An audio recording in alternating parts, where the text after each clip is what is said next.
Bernard Miller, bonsoir. Bonsoir. Vous êtes ici pour l'ouverture des Assises, la soirée d'ouverture. Vous êtes venu présenter le média qui a été créé récemment. Est-ce que vous trouvez que le média est trop victime des critiques de la part d'autres journalistes?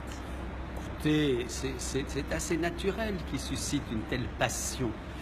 Cette passion, elle est de différents ordres. Il y a une passion extrêmement positive, 18 500 sociaux, 2 200 000 euros en crowdfunding, le plus grand crowdfunding de l'histoire française, une équipe de 40-50 personnes, où la quasi-totalité, évidemment, est là, et beaucoup de demandes. Alors, je sais bien que le bilan que font nos chers confrères, ce bilan a l'air d'être plus négatif. Qu'est-ce que je peux dire? Oh, regardez comme je suis énervé. 2 mois d'existence. Et déjà, avant même que le bébé soit dans le berceau, on lui prévoyait le pire, et notamment d'être à la main, grosso modo, de Mélenchon, le diable Mélenchon. 1 mois après qu'il ait commencé à émettre, on disait déjà que ça n'allait pas. Donc ça me fait sourire. Je ne sous-estime pas ce qu'il peut y avoir de désagréable dans des départs, dans des tensions. Qu'est-ce que je peux vous dire? Vous savez, il y a grosso modo qu'au Figaro, à TF1 et à BFM qu'il n'y a pas de tension. À Libé, jamais il n'y a de tension, jamais de départ. Aux médias? Mais évidemment qu'il y en a, c'est ce que je vous dis. Il y a des tensions, il y a parfois même des vives tensions, des discussions. Est-ce que c'est ça qu'on veut? Est-ce que c'est ça qu'on veut pas? Donc c'est amusant de ne pas comprendre que ce média... Allez, je pense qu'il lui faut au moins 2 ans, si on a l'argent pour ça.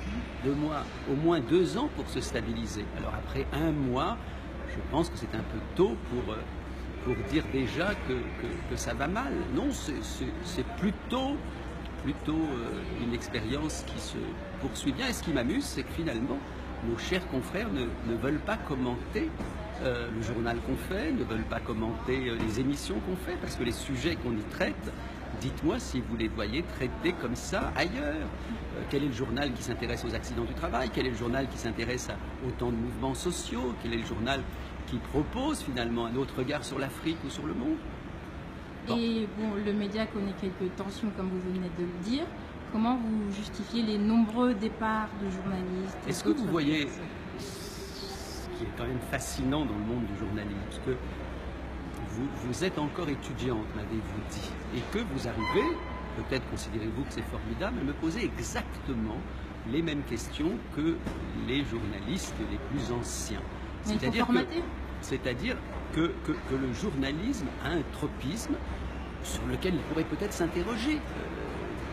Le journalisme ne veut pas comprendre pourquoi l'immense majorité des Français a au moins de la méfiance, sinon de l'antipathie, voire plus. C'est notamment parce qu'il y a effectivement, non pas un chef d'orchestre, non pas un complot, personne ne vous a dit de me poser ces questions, bien évidemment, vous les avez pensées toutes seules, mais il y a ce qu'on appelle un effet de système. C'est-à-dire que le journalisme, très souvent, se retrouve polarisé exactement sur les mêmes choses. Et vous en êtes la preuve, je réponds bien volontiers à ces questions auxquelles j'ai répondu 1000 fois depuis que je réponds aujourd'hui. Aujourd'hui, il y a eu un nouveau départ. Mais c'est ça. Vous me l'avez dit, il y a peu de mois d'existence pour le média, déjà beaucoup de départs. Mais non, c'est pas ça tout à fait la version qui est importante. La version qui est importante, c'est qu'on réussit à émettre tous les jours, c'est qu'on réussit à créer de nouvelles émissions, c'est qu'il y a de nouveaux sociaux. Je veux bien vous dire qu'effectivement, dans un nouveau média, il y a des allées et venues, il y a des gens qui partent, il y a des gens qui arrivent. Bon, très bien, on va en parler autant que vous voulez. Moi, ce que j'aurais aimé vous dire, à vous qui êtes jeune journaliste, c'est qu'en effet, il y a comme un formatage dans ce milieu qui fait que lorsqu'on crée un média aussi original, eh bien finalement, on ne s'intéresse, j'allais dire, qu'à quelques points très précis qui en général n'intéressent pas les journalistes. Parce que est-ce que vous ne voulez pas interroger le Nouvel Obs sur le fait qu'ils ont viré Croissant-d'eau parce qu'il avait notamment fait cette couverture un petit peu anti-Macron? Ça veut dire que les journalistes du média sont différents, ne sont pas formatés? Alors c'est exactement ça.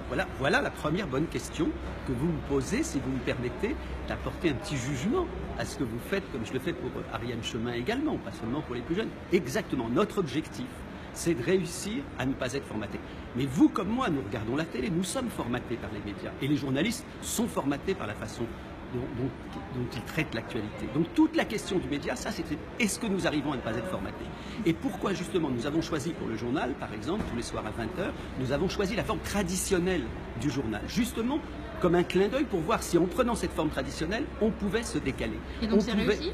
Je crois que c'est plutôt assez réussi. Il y avait un point qui ne réussissait pas, c'est que finalement on avait une présentatrice fixe comme PPDA, Pujadas ou d'autres l'ont été pendant des siècles, et que nous voulions une présentation tournante. C'était ça le point de départ de notre divergence avec... Et c'est aussi la raison pour laquelle elle est partie? C'est évidemment pour ça que c'est parti. Et donc, justement, par exemple, nous avons maintenant une présentation tournante.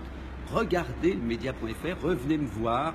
Dans quelques mois, vous serez encore jeune journaliste, et peut-être qu'on pourra déjà faire un bilan un tout petit peu plus complexe que celui que vous avez tenté de faire.